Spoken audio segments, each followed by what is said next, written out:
Lain-lain ang rason sa mga deboto nga nung may apil sila sa traslasyon sa itong nga Nazareno. Apan sila tanan naglaom nga Magamit talaga. Oh! Sinasakyan ng mga magbabarkada, magkakaanak, basa at nga ika nga. Pero yung normal, hanggang dalawa lang yung pwede. So, kung mag-isa ka lang, dapat nasa dulo ka at naka-face mask pa rin. Pero tangan, ito na po. Pasukin natin itong kanilang baby's room.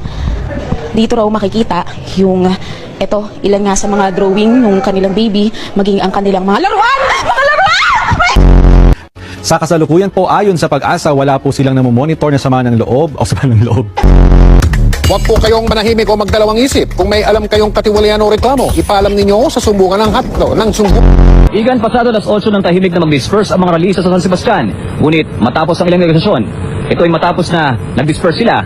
Pagkatapos ito, hindi na sila nag-away sa sila simula. Pagkatapos ito ay nagkaroon sila ng pag-aaway na sa simula.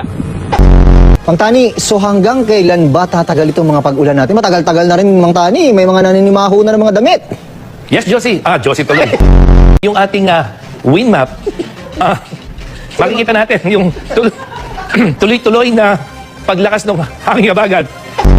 At ito ay dahil doon sa Bagyong Josie. At hindi lang yung weekend, kung hindi maaring Lunes hanggang Martes. Mang Tani, sige, maraming salamat sa iyo. Baka kung ano pa matawag mo sa akin, maraming salamat. Galit na tawag galit panggawa ko galit. Yung composition, kanina nakita natin yung pagdagsari ng mga tae.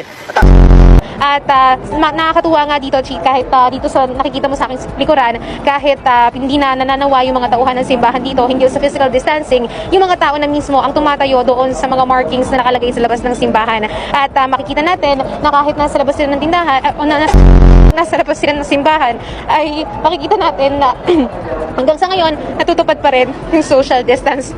At yun na muna ang latest. Bagong isla na nabuo ngayong taon. Kung naalala ninyo, nitong Setyembre, may lumutang din na bagong isla sa Pakistan, dulot ng malakas na lindol na tinawag na Salsala Ko. Walang nakatira sa islang ito sa Pakistan dahil nagbubuga po ito. Pinamantala ng mga kawatan. Siyempre, papahuli ba tayo sa rides? Isa ito sa pinakakinatatakutang rides dito sa Star City, mapabata man o matanda. Dito, halos 3 minuto ka pa iikutin sa ere. Yung kaligtasan, sigurado ka naman dahil sobrang higpit ng handbar. Pero yung tapang ko, hindi ko sigurado kung tatagal ng 3 minuto! Pataas ng pataas ang pag-ikot na tila mahihilo ka. Bakit ka tumilasok?